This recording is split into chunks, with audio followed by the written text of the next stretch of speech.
Nakikipag-ugnayan na ang Embahada ng Pilipinas sa Israel para mapauwi sa bansa ang 12 Pinoy na nasuwi sa nagpapatuloy na tensyon doon.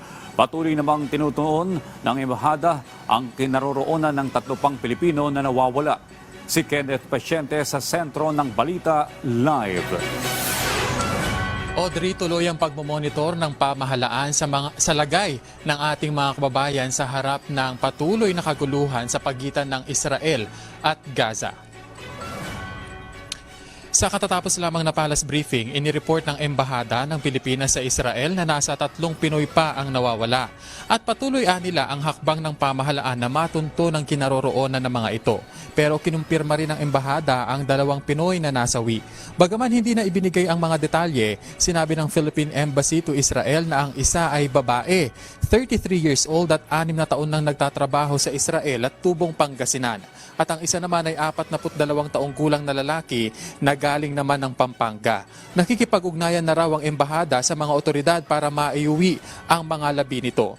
Tiniyak din ng pamahalaan na magbibigay ito ng assistance sa pamilya ng mga nasawing Pinoy. Sa ngayon, hindi pa inirekomenda ng DFA ang mandatory evacuation o repatriation dahil ayon sa kanila ay bahagya ng bumuti ang lagay doon. Gayunman, sakaling kailanganin Audrey, tiniyak ng AFP ang kahandaan nito. Ikinalungkot naman Audrey ni Pangulong Ferdinand R. Marcos Jr. ang pagkasawi ng 2 Pinoy sa naturang kaguluhan, kasabay ang pagkondena sa ganitong uri ng karahasan at pag-atake. Hindi rin anya titigil ang pamahalaan na umagapay sa mga Pilipino na apektado ng kaguluhan. Audrey, ayon sa Embahada ng Pilipinas sa Israel, meron pang naitala o nai-report na isang Pinoy na nasawi doon sa kaguluhan doon. Pero patuloy pa itong bineberipika sa ngayon. Audrey. Okay, dalangin natin na hindi na sapitin pa ng iba pa nating kababayan dyan sa Israel yung sinapit ng 2 nating kababayan na nasawi, no? Pero update lang, Kenneth, yung mga pinaghahanap pa ngayon, meron na bang mga bagong impormasyon?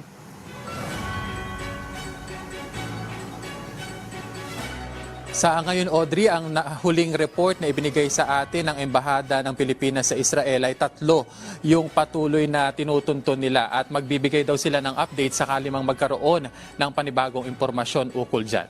Audrey. Maraming salamat, Kenneth Pasyente.